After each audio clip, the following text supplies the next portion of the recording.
This episode of RFK Refugees is brought to you by Pitch Invaders. Pitch Invaders wants to remind you the pitch is for the people. They are the ultimate apparel destination tailored for the soccer community. Use code VAMOS for an exclusive 15% discount on all purchases at pitchinvadersusa.com. That's pitchinvadersusa.com.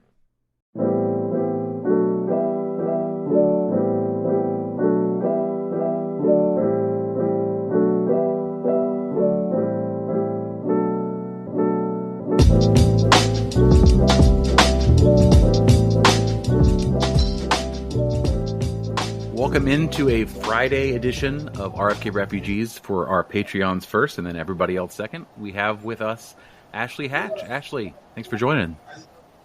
Yeah, thanks for having me. Excited to be here. I think this is time number 3. I was just going through our archives. It's either 3 or 4. Similarly, Andy was on last week. I don't know the number. So we told her that if it is 3 and the next time is 4, there's an equity stake coming your way. So we'll just we'll talk to your agent and make sure everything's all right. Sounds good. Yes, I thought so. So again, thanks for taking the time. We're 1 week into the season. I think it's we want to get started, sort of talk about the off season. It was another off season of change. I talked to Andy about it. I said that's all we've ever talked about basically since the show has started. It's been about what changes it this year, but that this time it felt like managed change or like educated change, like it was a part of a larger plan. Is that how you felt coming into yet another introduction season for yourself? Yeah, I would definitely agree with Andy. I think all of these changes, well, not all of them, but the changes were expected. Just I feel like change is such a natural and normal part of professional soccer. And the way things ended last year, I think all of us were pretty disappointed at falling short of the playoffs, and so we knew that things needed to change. Of course, us as players didn't know exactly what those changes would be, but we knew that we wanted to get better, and so that would probably require some change. And we have a lot of confidence in like Michelle and her vision for the club, and so I think we were all pretty prepared for whatever that change may be. Yeah, I think after the last 2 seasons, to your point, there was going to be something different here, and it seems like, once again, off the field investment continues, sort of the figuring out what can be done from an ownership perspective to make things better off the field, and that sort of continues. So that's you've seen it all. You've been there for most of it. Andy's seen it all. It's sort of like the Boyd's Maryland to Audi Field Loudon pipeline is a long continuum that you've all been witness to. Yes. What was this offseason like for you as you got ready to, obviously last season didn't end as a group the way everybody wanted. How did you spend your offseason? Was it any different than any usual or how did it go? Offseason was good. I took some time off after the season had ended and after the last national team camp concluded. And so I was able to actually go on a vacation for once with my husband. We went to Mexico, which was really nice. And then after that, we went to Arizona for Christmas and spent most of my time training there because of the warm weather. My sister is a club soccer coach, so I was able to get some field access, which is really nice, and kind of just focused on the things that I wanted to focus on, just individual development, lots of finishing, and then just like preparing for the season, getting back in shape and getting back into the swing of things. So yeah, just focusing on the things that like I wanted to improve on individually. That's a healthy off season. I feel like sometimes players are like, I took no days off. I immediately got in the gym. I spent the entire off season in the gym. I feel like what you did. Yeah. And I mean, if you look at like the way your seasons have generally gone for the last couple of years, like your output, you do the business. You know pretty much what an Ashley Hatch season is going to look like. So you're knowing your body as you're going along. You know what you need. It's great. And you get a vacation. On it, so excellent. Yes, exactly. We were telling Andy. We were telling Andy that like. Actually, Ted, my co-host, was telling Andy, like, what is going to be... We were talking about Instagram, and she's like, obviously, Ashley Hatch has the Instagram universe handled. She's certainly got... You've got to come up with another lane, and we're going to spitball on that. But it's a kind of a corny question, but, like, that I feel like it's a really good way to let people know different sides of your personality and, like, and, like, how you are at home. And they're produced. Yeah. Like, you're doing a good job. It's not like you're just like, sticking the phone out and then it goes out. You're doing a little editing.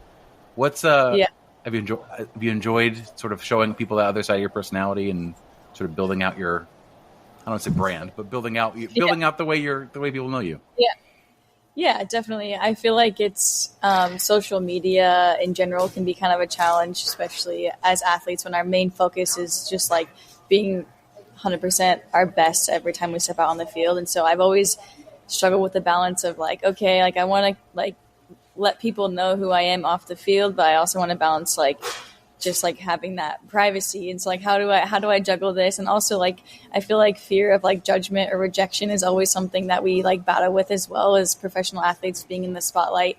But I have a pretty good team surrounding me with my agent and my husband, and we all kind of work together and just shared like what my values are and what my mission is as a professional athlete. And that's just to be like, just to share what I'm like as a person and just to spread lots of like fun and positive content and kind of just like show who I am off the pitch. And so just being myself has made it a lot easier and not being like too like, oh, I need it to be like this or that. We do have a friend that I work with, and I just create the content and he puts it together, like you said, which makes it also really easy because it takes a lot of time off my hands. I just focus on having fun. And if I want to create a video of me baking something, then I just like, hey, Jeff, we're making something, and Bjorn will edit it later. But yeah, it's been fun, and I've really enjoyed kind of exploring that side of me and sharing it with all my followers, and I've just really, really enjoyed it. I feel like, I can't tell, obviously, and I'm going to ask you this because I'm curious, like, publicly, it feels like soccer players in this country, and I think even specifically NWSL players, do not appear to get a bunch of like highly visible like abuse on social media. Are your DMs, is the outside the same as the inside? It seems like people are generally supportive. Like there's going to be some criticism, but people are kind of shockingly nice overall. Is that sort of what it's like even in your private messages and stuff? Yeah, I would say that's so. awesome. I would say that's a fair assessment. Yeah, I've like, one thing that's been really fun about like creating more content that's not related to soccer is I'm able to relate to others. So like I'll bake some cookies or try a new recipe, and someone will be like, oh my gosh, I've tried that, or I can't wait to try that. Or it's just another avenue for me to connect to a lot of our fans and to just my followers and stuff. And so that's been a pleasant surprise, just getting those messages and like seeing how it makes people's day. But yeah, you're right. It's been overwhelmingly positive, which I'm very grateful for. I think the fans of the rest of the leagues in the United States should take a lesson, I feel like, from not being insane and not being mean and miserable. So this preseason, we were cracking jokes beforehand and sort of in press conferences and stuff before the season started, like, well, seeing none of the games nor hearing any of the reports, I guess we'll have to predict that the Spirit will finish in first place and go undefeated because we have no way to say otherwise. Did you feel like you got a lot out of your preseason? Obviously, trying out new things, new coaches, new tactics. Did you feel like you coming into the season sort of feeling like you're what you're supposed to be doing, and you feel good? Yeah, I would say so. Like we talked about earlier, there was a lot of changes in having new coach, interim coach, lots of new players, young players, some returning players coming from the free agency chaos. There was a lot to work on in the preseason, and I feel like we went to work in the preseason, and I'm excited for where we're at, but where we can continue to grow. We have a lot of really good pieces, and it's like, I think the recipe is just getting the right pieces working together and all on the field at the same time, and also figuring out like continuing to grow in our style of play, especially since it's new for a lot of us. And so I'm happy with where we're at and where we're going to continue to grow. Let's talk about week one. I think that will be safe to say not the outcome or process maybe that you wanted coming in. I think the thing that was really sort of jarring was like, XG never tells the whole story, but like the XG chart said like that was the lowest expected goals generated by a team since 2016. So not the start we want, but also too, like if you look at that lineup, the number of rookie draft pick players instantly inserted into the starting lineup, I think surprised a lot of people. But Andy sort of said, these players are actually really ready to go, and that's how it's looked in training. I assume it was not a surprise to you either how young the team looked and how sort of new look everything was. Is that right? Yeah. Yeah, it wasn't a surprise to any of us, obviously, because we had been working on this and training with all these players in preseason. But I could see from an outsider's perspective of seeing that many rookies on the field, but they're all very seasoned and already like professionals, in my opinion, just the way they carry themselves and the way they came into preseason. So yeah, that's how I feel about it. I'm already I just got a little tinge when you put the quotes. I remember Lena Solano basically told me to stop calling them that and call them young players. So I already dropped the ball on that. That was a stated message. We're all getting used to as well. Sure. I can imagine. So just want to talk through how that game went from your perspective. I think that we talked sort of about the chance generation situation, but it felt like it felt and looked very much like an early season performance, right? I think there was a struggle to build out of the back, struggle the whole possession, not a lot of opportunities, chances, obviously the chalked off goal that probably should have counted. And now you've got your starting goalkeeper back because another red card rescinded. So good job again on that one. But just wanted to talk sort of through your as that game was going on, what you were seeing, what you were feeling as far as what went wrong, I guess basically is how I'd put it. Yeah, I mean, as a player, I think every single player in the field was frustrated with how it went. We, like you said, we weren't able to create any real quality chances. But with the style of play that we're trying to play, I feel like we were trying to do the things that we had been practicing. I think with it being the first game and all that had happened in the first 10 seconds of the game, it was challenging. I think we all could have done a little bit better job of reading the game, working together and finding those openings and swinging the ball a little bit quicker. But when I watched it back, and I know when a lot of players watched it back, we saw glimpses of goodness that we were like, okay, like this is what we're trying to do. We know we can do a lot better in these areas. And so I think we were all a little bit like more excited and hopeful for like, okay, the next game, like we're going to get this, we're going to be better. And I feel like our press worked fairly well because every time we pressed Seattle, they gave us the ball back. They just kicked it long or just pass it back to us. So that's one positive that I think a lot of us took away from it. It's like, okay, like we can do this. We can get the ball back quickly. We just need to take care of it a little bit better. I feel like those are a few of the areas that we can continue to grow, and the relationships on the field I feel like can continue to grow as well. And just like mixing around player personnel, using everyone's strengths in the right positions, I think is something that we're also navigating. And I think we'll chalk it up to being a first game for sure, but I think it was huge for us in learning a lot about ourselves and what we can do and what we can improve on. So it sounds like heads are still up here in the training leading up to Saturday's opener. It seems like people are still, it was progression towards what you wanted, and there were some signs that things are still going in the right direction. Yeah, for sure. Good. Well, that's good. The FC obviously coming off of a victory in their first match. That's not, that's great. They're going to be rolling in with confidence. They've got a pretty talented roster. You've got some familiar faces coming back. What are, I remember last year we asked Mark Parsons on like a week to week basis, like about, how are you preparing for this team? And he would basically just say like, we're just kind of just doing us. Like, we just think that as long as we do our stuff, that it doesn't matter. And that's an answer. Certainly that's people that, but new coach, new regime. How have you sort of prepared? Are you preparing any differently for this match than the previous match, or just still trying to build into your systems and get more comfortable with the changes? I would say a little bit of both. Yeah, I would say a little bit of both. We have kind of this cadence of first training back. We are going to review the game with the perspective of us and what we did and what we can continue to improve on. Then the next day, which was today for us, is, looking at the opponent, kind of anticipating what we could see from them, it's nice we actually have a game that they played in before, it's kind of like we're making guesses because we hadn't had any games in the league yet.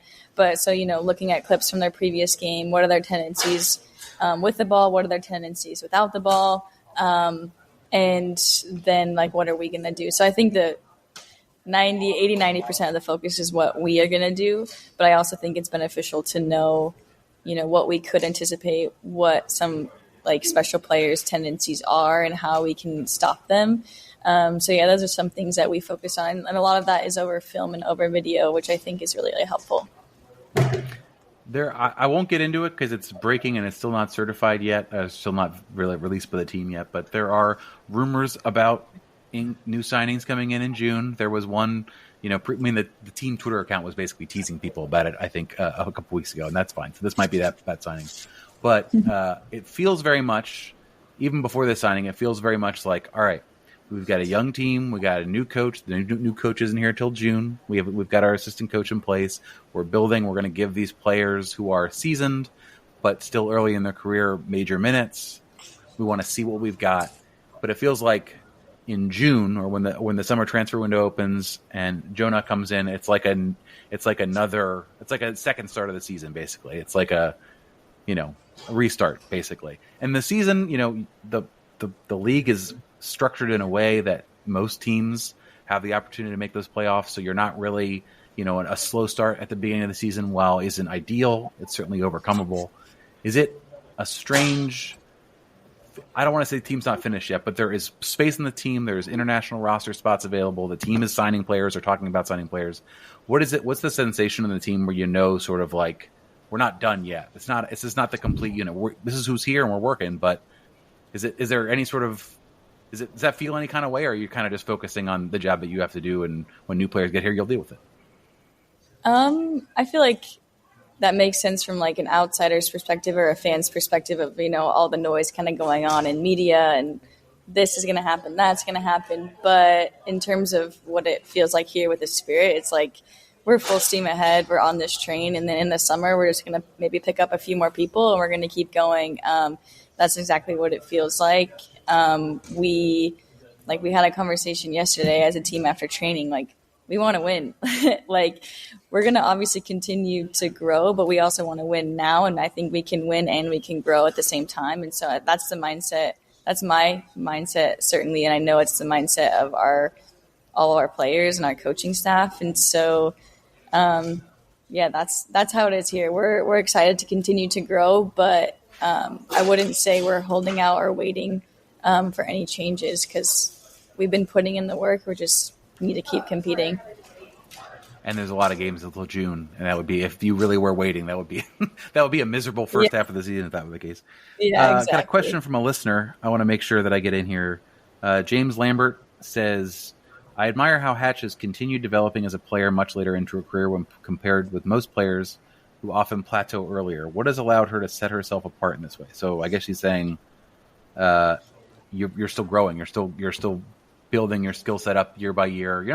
You made it sound like you've been in the league forever. You've been in the league for a while, but let's not get carried away with that. But I appreciate that. yeah, of course. It's always too early to call someone a veteran. It's always too early to talk about someone's career like in the rear view when you're talking to them. But we talked about this a long time ago. First time, you spend time on your sports psychology, you spend time in your visualization, you spend time on the mental side of the game, and that has surely helped you. But physically as well, you continue to grow. Is it just that the way you see yourself as a professional? That's just your job, is to build and build and build? Yeah, I mean, I would say complacency as a professional athlete is probably our worst enemy. If you're complacent with where you're at, you're not going to continue to grow, especially with all the younger players coming in that want to beat you out, or the players that are above you that have been here and doing it longer. So I think just for me, making sure that I'm never comfortable with where I'm at, always pushing myself in all aspects of my game, whether that be the mental side or the physical side or the technical side, whatever it may be. And every year is a new season, a new opportunity with new challenges, new players, new coaches. So, there's so much opportunity to continue to climb and continue to grow. And so just seeking out those opportunities and doing everything I can in my power just to continue to improve my game and help contribute to the team is something that I focus on a lot. This is a question that's probably a better question to someone that's earlier on in their career. Again, not trying to make you sound like you've been around forever, but you've had all these coaches, and normally you'd have to feel like you have to prove yourself each single year. You have to this person doesn't know my game. I have to explain. So I would say you're a known quantity for any coach that's coming in. Like, well, she's our 9. This is where she's going to play. This is what she's going to do. Do you feel like that's a challenge for some other players that are maybe second, like your Paige Mateers, your second year players who really impressed under a previous coach, and having to like reprove yourself and figure out how do I fit in this regime? Is that do you feel that tension on some of the players on the roster, so the second or third year players? Yeah, I think those thoughts kind of go through everyone's mind at some point. New coach, you don't know exactly what, their ideas or their intentions for our style of play or players. And I mean, I feel like coach sometimes tends to have, a favorite player because of this or that or whatever it may be. And so I think those thoughts can be dangerous because they can be limiting. So I think focusing on like what you have to offer is really important, and just finding that confidence to just be yourself and play like you can and your best as soon as possible is really, really important. But I feel like we have a really good environment with the group of girls that we have here. So if we did see someone that was maybe not as confident, I think we would do a good job of lifting each other up and be like, hey, like, we know you can do more.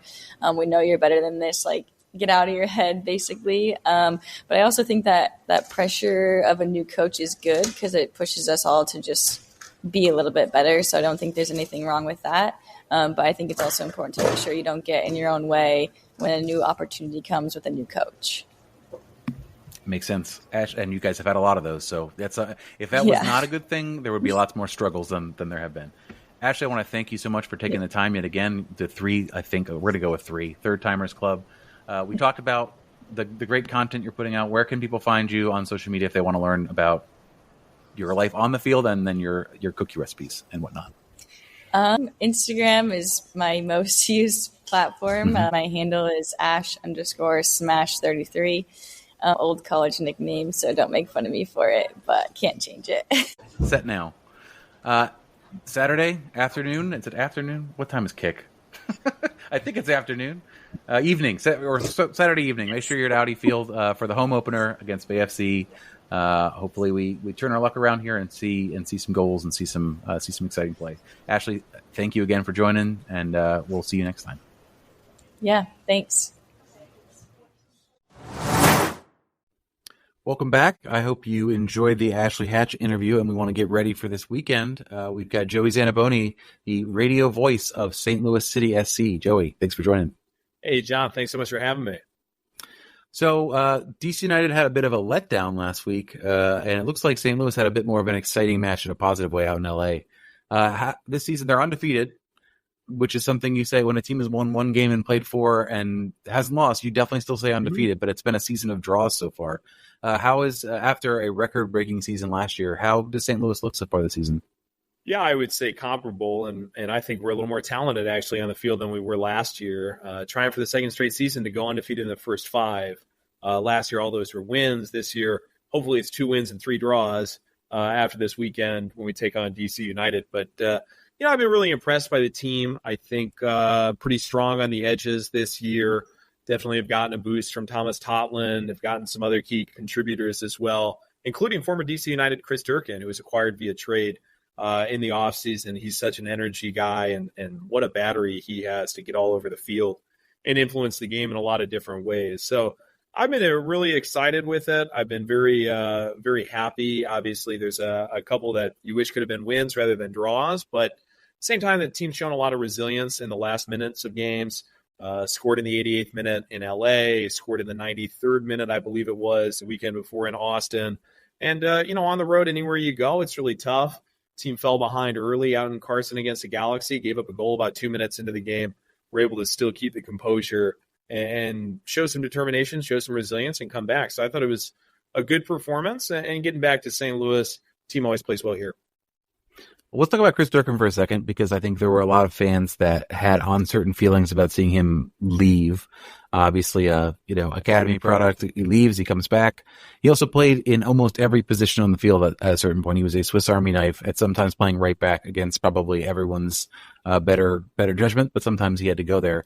What is obviously you said he's a spark plug. He's the engine room for the midfield. What is your takeaway been him so far? Is he playing in the six? Is he just a defensive midfielder that's moving the ball? What's he look like for St. Louis? Yeah, I mean, I think it's a bit like DC where they moved him around the field a little bit, but I think the starting place is always the six with him, and he's had to be huge because Edward Leuven, who was finalist for MLS Newcomer of the Year last year, who was really the engine that made so much run for St. Louis at 20 goal contributions last season. He's sidelined currently with a hamstring injury. And so Durkin's had to be even bigger a lot of the time. Bradley Carnell's been starting Durkin and Leuven kind of at the back of the midfield. And Chris has had to play an even larger role. But to see him engineer a couple things on the offensive end as well, it's really, really impressive. Very earnest individual, very caring individual, someone who's a great guy as well as a great player, it seems. So it's been a pleasure to watch him play and to see the way that's been able to strengthen the defense a little bit between him and Totland. I think Anthony Markanek's had a nice year. Nicholas Dürr, who was acquired from the Danish Super League, has gotten some minutes here over the last couple of games. Very, very impressed with what they've been able to do on the defensive side. Yeah, Chris is a great interview too. He's just a good kid. He's getting older now. I'm still going to call him that because I'm always going to be exactly as older as I am from him today as I always have been. 24 years old, still a kid, right? Yeah, I agree. That's incredible. He's played, 6 years in the MLS. He's still only 24 years old. He's had some chances overseas, good league in Belgium as well. So to have that combination of youth and experience, it really fits the player profile that Lutz Van den Stiel, our sporting director, and the head coach Bradley Carnell have been looking for. I just saw in the wrap-up that the game in Los Angeles was his 100th appearance, which, again, at 26 is bananas, considering he left and came back. Yeah, it's almost silly, to think about that kind of experience at a young age. Are you eager to fuel the growth of soccer in the U.S. while showcasing your passion for the sport? Look no further than Pitch Invaders, the ultimate online apparel destination tailored for the soccer community. Based in Arlington, Virginia, Pitch Invaders offers a dynamic range of casual and athletic gear designed to let you express your love for the game, both on and off the pitch.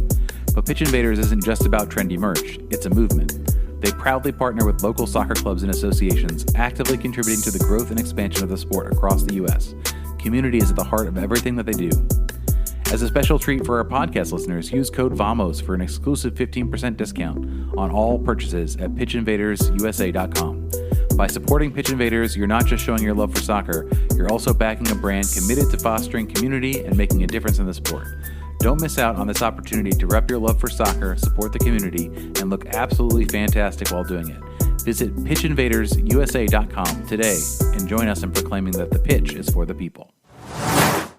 I want to talk, too, about sort of what went the other direction in that trade. Lucas Bartlett has slotted directly in as a starting center back for this team. I think myself and my co-host and some of the other folks were seeing him as a depth signing, not necessarily immediately starting in to our starting defense. Jared Stroud sort of similarly, when he came in, it was sort of a question of like, all right, well, that's good. It's good to have a winger depth, but he contributed quite a bit on the field last year. I think he had 8 or 9 total goal contributions, and he scored last week.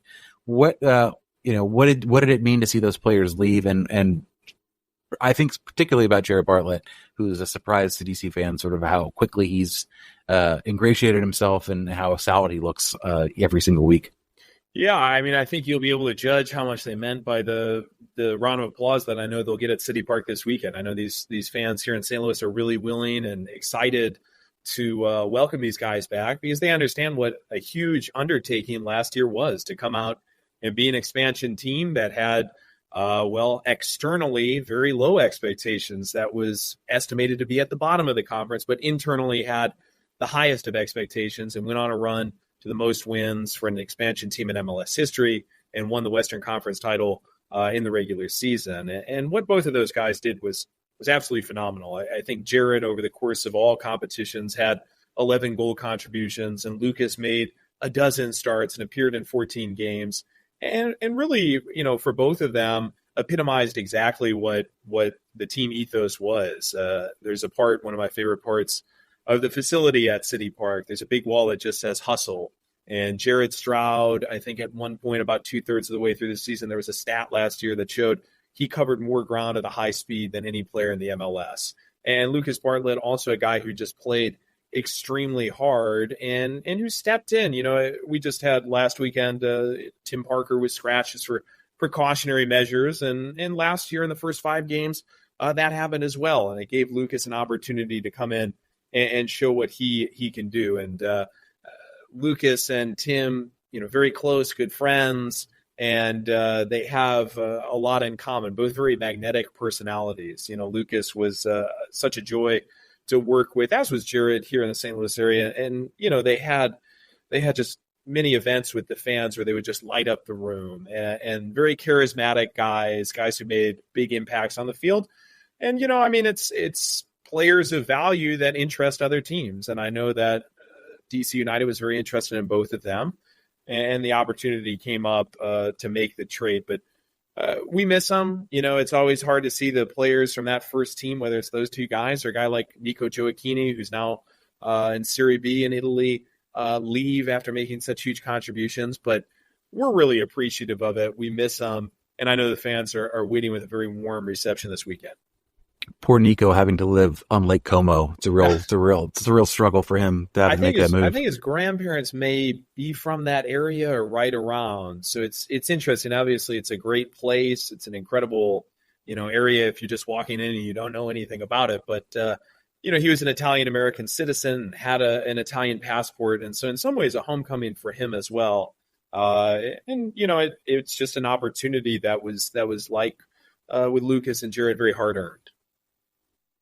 You talked about some of the newcomers coming into this season, and I want to sort of focus on players that DC United should key in on during the match. And I probably can't start anywhere else other than Roman Burki, who normally the DP goalkeeper is a bad move. It has historically in MLS has been somewhat disappointing.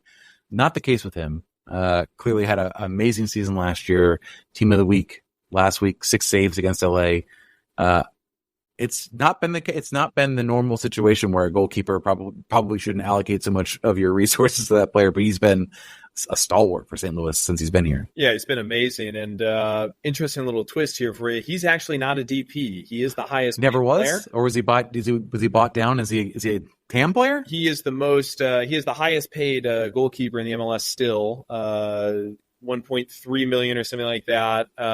But he actually is not a DP. So I'll have to look into kind of what the curse is removed then. Never mind. Designated player or sort of his official designation is. But to your point, I mean, it's a lot of resources to allocate to a player. I think the payroll last year, which was the second lowest in the MLS, around $10 million. I mean, that's 13-14% really of what you're paying the entire team, but he's been worth every penny. I remember walking in for the first road trip when we were going down to Austin. It was February 24th, 2023, and having a chance to catch up with Lutz, who is a longtime professional goalkeeper all over the world himself, and just him saying Roman Burki is going to be the best goalkeeper in the MLS and quite possibly the best goalkeeper in the history of the MLS. And of course, this is game 1 of 34. And you sort of, from my perspective, I'm like, well, this is high praise, and will he live up to it?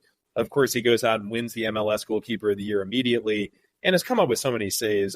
It's just, to watch him play is something incredible. There's usually a highlight, though in the first 3-4 games of the season, I thought the defense was so solid that he didn't have to be just Spider-Man out there. He didn't have to be slinging webs out there. But then against the LA Galaxy, and there were 3 goals that were scored. If you're just skimming box scores, you might say, well, must have been a tough night for him. Of course, he wins the goalkeeper of the week and is on the team of the match day in the MLS because of the saves that he did make. And I mean, it was breathtaking really to watch him out there. Reflex saves, kick saves, opportunities that maybe the Galaxy should not have had. Obviously, they have great speed, awesome athleticism on that team, very good players. And he had to step up, and he answered that call to keep us in the game. I think it was Tomas Ostrak who scored in the game after the game, said, Roman Burki saved our butts. I'm not sure where this broadcasts to, so I'm not sure I can say the synonym for you can saved assume. Our. But he said it, and I think that was really apt and really on point. Who else from the roster, either new or sort of returning players, that should DC be most concerned about as we head into St. Louis this weekend? Oh boy, concerned. I'm not concerned about any of them, but I'm excited for a lot of them to play against you. On your side, the guys you should be concerned with. Well, I mean, there's a lot to list. We've already talked about Chris Durkin, former DC United. Go up top and you look at what Sam Adeniran has been able to do this year. Scored a couple of goals, looking for his first in a couple of games now, but so dangerous. Has had great chances. Great dynamic runner, awesome. I mean, when he hits it, you know it. Even with the crowd going wild, you can hear his foot go into the ball. He had one that went high in LA in the last minutes. People right after the game were saying, I think that ball is still flying. I mean, when he cracks it, he really cracks it. Joao Klaus had 10 goals last year. Brazilian striker as well, someone who's been playing in tandem with Sam Adeniran. Sometimes their minutes are staggered. But, I mean, there's incredible options across the field for St. Louis City SC. I'll tell you one that's been a little bit under the radar maybe last season, but who's really emerged this year is Celio Pompeu. Celio's done a fantastic job. He has at least one goal contribution in each of the last 3 games, always when we need him as well. He scored late in a playoff game last year in Kansas City. He scored the game-tying goal 2 weeks ago in Austin, came up with a corner kick that was tipped in. It ended up as an own goal against John McCarthy for the Galaxy, but it was a great service, just a blistered service from Pompeu. And so to see him emerge and to see him step up, very charismatic individual, good leader on the team, even though he's on the younger side. He also is just 24 years old. There's a lot of folks. There's a lot of people who are going to make contributions on the offensive side and on the defensive side as well. I mean, you got to give it up to him because he won the MLS goal of the match day. Joachim Nielsen, someone else who's flown under the radar. A lot of folks know about Tim Parker, who's the other center back and was on the best 11. And obviously give Parker a lot of credit. He's been phenomenal in his time in St. Louis. Nielsen was someone who we didn't see quite as much of last year. He was coming off a knee surgery that actually preceded his time arriving in St. Louis. And he was sidelined for, I think, a total of 15 months, including 2/3 of the year last year. And he came back. And obviously, you know how it is. They kind of work back from injuries slowly and get reacclimated to things. But he's been a stalwart, a consistent presence over the last, I guess this is the 5th MLS game. He's been good for around 90 in each of the ones that we've played so far. He had an unbelievable finish, bicycle to goal home against the Galaxy. Great anticipation of the ball on the defensive end, plays well in the air on the offensive end, and can kind of sneak in on those corner kicks and really surprise you. But it's the angles that he cuts and the balls that he gets to on the defensive end. I think he's one of the elite defenders in the MLS. He's been on the Swedish national team. I think had something like 30 caps with them. Good veteran presence, 30 years old. And to have those two in the middle, it's a heck of an anchor to have. I feel like St. Louis fans have gotten a little spoiled already here in a very short time. I think that not all expansion franchise fan groups have the same experience, but for those who are tuning in maybe for the first time or haven't watched a lot of home St. Louis games on Apple TV, what can we expect? Like, what's the vibe? It looks like it's pretty lively. Insane. I mean, St. Louis, I grew up in St. Louis. I know St. Louis very well. My entire family is here. It's a soccer crazy city. I mean, it's one of the best soccer cities in the world. It's the soccer capital of America. And just through my childhood and even into my high school and college years, there were so many rumors and so much stop and go about getting an MLS team. And finally, when Carolyn Kindle, the Taylor family, were able to bring it to St. Louis, I think starting in about 2017-ish, kind of coming up with the plans and then building this incredible stadium, they did it right. They did it, if I had to just put one word on it, it would be they did it right. And they brought something to the city that wasn't, I think at one point, many years before, maybe 10, 12 years before the team came here to St. Louis, there was a plan to have a stadium that was like 30 miles outside of the city limits and to have, something that was kind of a far-flung type of destination. And instead, they brought it right into the heart of downtown and made this an opportunity for everybody. And St. Louis is a pretty large area, city and county, to come in and to have the opportunity to really go into the heart of downtown St. Louis and revitalize that area and to bring people from all backgrounds together, to bring people from a lot of different walks of life together. It's really a celebration. And it's done a lot for the city. It's done a lot for the city, in a way that goes beyond sports. And so I think that's reflected. I think it's reflected every time we see the 22,423. I sort of, on my notes, as soon as I walk in, I already sort of check that off. Sell out once again here at City Park. And I'm sure I'll check it off on Saturday night as well, because what they've built is something that so many people want to be a part of. And, I was just having coffee with a friend this morning, and he was saying, I still want to get down to a City game. It's hard sometimes to get the tickets because of the demand and how many people have become a huge part of this. So to see it and to see what's been built, to see how they've done it as a citizen of St. Louis, not just as someone who works in sports or who kind of monitors sports, observes sports, but just as a citizen, it's really special. So I always ask people to make a score prediction, which I think, given your position, is always it's a bit fraught. There's no chance you're gonna come out with a DC United 3-0 victory, but based on how things have gone so far this season, how do you see this game playing out? Yeah, I think that right now the team is generating a lot of chances, and I think that one area that the guys are working really hard to sharpen up is finishing those chances. And I think that that's going to come. I think we're looking for a couple of guys to find the back of the net right now, but the chances are definitely there. They've taken the fight to teams, done a great job, with a very similar system to what they were running last year. A lot of high pressure, ball hunting, takeaways that generated opportunities, and also very good on set pieces. St. Louis was excellent on set pieces last year, one of the top teams in the MLS. We just saw the team score 2 goals off of corner kicks in Los Angeles. So I've loved what I've seen on that side. As I said, I think the defense is very much improved this year. My scouting of DC United is ongoing. I've been looking at some film and looking at some tape. The game is at home here in St. Louis. You say 3-0 DC. I'm not gonna turn it around on you and say 3-0 City. I'll go ahead. I'll spot you one. I'll say 3-1. St. Louis wins it. I'll give you the same score as you guys had last time out of the coast against Luis Suarez and those guys. Oh, yeah, that could happen for sure. I think we haven't done our official score predictions. I'm going to say 2-2 based on sort of how LA went for you. Before last week, we were generating chances. We had the highest XG in the league.